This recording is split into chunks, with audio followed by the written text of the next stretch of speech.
क्या आपने कभी सुना है कि मृत्यु के ठीक 24 घंटे बाद आत्मा अपने घर लौटती है?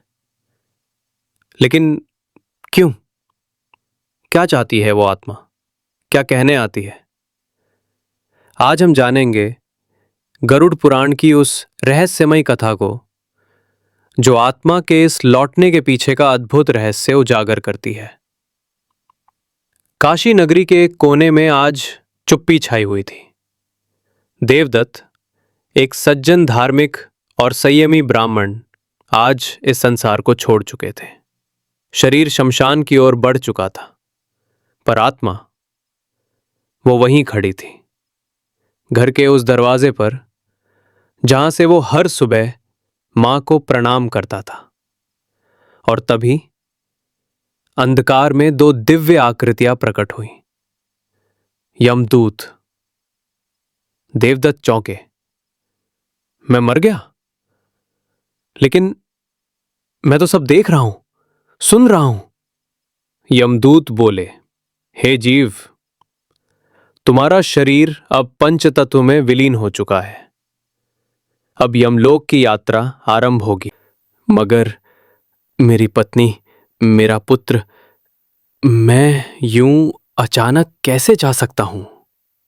यमदूत बोले, हर आत्मा को मृत्यु के 24 घंटे बाद एक अवसर मिलता है अपने घर लौटने का, अपनों से विदा लेने का। तुम भी लौटोगे रात्रि के तीसरे प्रहर।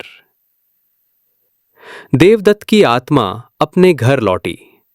वो कोना देखा जहां मां बैठती थी। वो तस्वीर देखी जहां पत्नी के साथ मुस्कुरा रहा था। बेटा सोया था, शायद स्वप्न में पिता को ढूंढ रहा था। देवदत्त आगे बढ़े, बेटे के सिर पर हाथ फेरने। लेकिन हवा हिली, दीपक की लौ डगमगाई।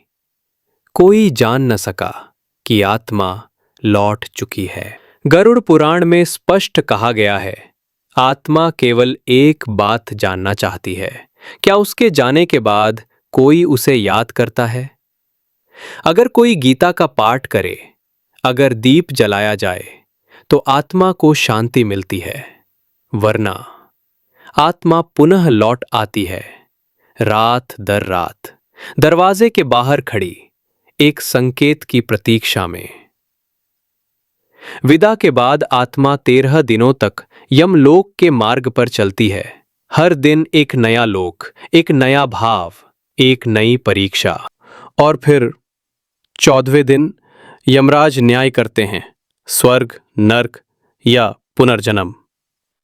परंतु वो आत्मा जो अपनों से संतोष के साथ विदा होती है, वह जल्दी मुक्त होती है। मृत्यु अंतिम सत्य है, लेकिन विदाई का तरीका आत्मा की मुक्ति तय करता है। तो जब भी किसी प्रिय का निधन हो, उसे शांति से विदा करें, दीप जलाएं, प्रार्थना करें और ये जानें कि शायद वे आत्मा वहीं कहीं आपके पास खड़ी हो, एक अंतिम बार आपसे मिलने, आपको धन्यवाद कहने। जय गरुड़ पुराण।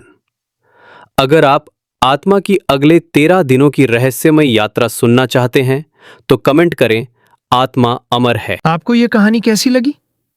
कमेंट करके जरूर बताइए। अगर वीडियो पसंद आया हो तो लाइक करें, अपने दोस्तों और परिवार के साथ शेयर करें और हमारे चैनल को सब्सक्राइब करना ना भूलें ताकि अगली कहानी आपसे छूट ना जाए। हम फिर मिलेंगे एक नई कहानी के साथ। तब तक के लिए नमस्कार, जय हिंद और खुश रहिए।